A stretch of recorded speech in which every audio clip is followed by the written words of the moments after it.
সে পাত্র ভালো, রং যদিও বেজায় কালো, তার উপরে মুখের গঠন অনেকটা ঠিক পেঁচার মতন। বিদ্যে বুদ্ধি বলছি মশাই, ধন্যী ছেলের অধ্যবসায়। 19টি বার ম্যাট্রিক এসে ঘায়েল হয় থামলো শেষে।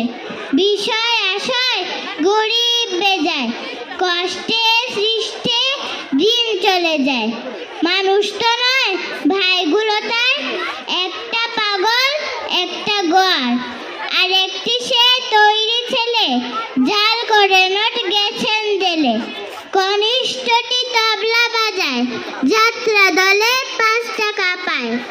গঙ্গারাম তো কেবল ভোগে পিলের জ্বর আর পাণ্ডু রোগে, কিন্তু তারা উচ্চ ঘর, কংসরাজের বংশধর।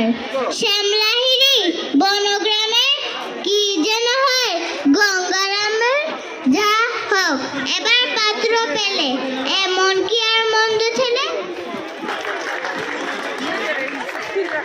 অসাধারণ হয়েছে, খুব সুন্দর হয়েছে।